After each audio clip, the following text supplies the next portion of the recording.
करवीर तालुक्यातील चव्हाणवाडीचे युवराज रामचंद्र चव्हाण हे त्यांच्या सडोली खालसा इथल्या बहिणीला शेती कामात मदत करण्यासाठी गेले होते। ते मंगळवारी रात्री सडोलीहून ट्रॅक्टर घेऊन गावी परतत असताना ट्रॅक्टरला अपघात झाला। या अपघातात युवराज चव्हाण यांचा मृत्यू झाल्याने परिसरातून हळहळ व्यक्त होतीये। करवीर तालुक्यातील चव्हाणवाडीत राहणारे युवराज चव्हाण हे मंगळवारी सडोली खालसा इथं राहणाऱ्या त्यांच्या बहिणीकडे ट्रॅक्टरमधून भात लागणीसाठी लागणारी रोपं घेऊन गेले होते। बहिणीच्या शेतातील कामं आटोपून ते गावी परतत असताना नियतीनं त्यांच्यावर घाला घातला।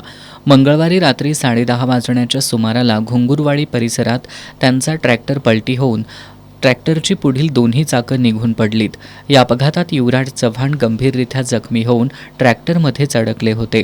घुंगुरवाडीतील साताप्पा चांदणे, जयदीप कांबळे, निरंजन पाटील, पंडित पाटील, गणेश पाटील, अशोक पाटील, प्रदीप कांबळे, अनिकेत कांबळे यांच्यासह ग्रामस्थांनी तात्काळ धाव घेत बचावकार्य सुरू करून युवराज चव्हाण यांना बाहेर काढलं। त्यांना उपचारासाठी CPRमध्ये दाखल केलं, परंतु उपचारापूर्वीच त्यांचा मृत्यू झाला। मनमिळावू स्वभावाच्या युवराज चव्हाण यांच्या अपघाती निधनामुळे चव्हाणवाडीसह परिसरावर शोककळा पसरली आहे।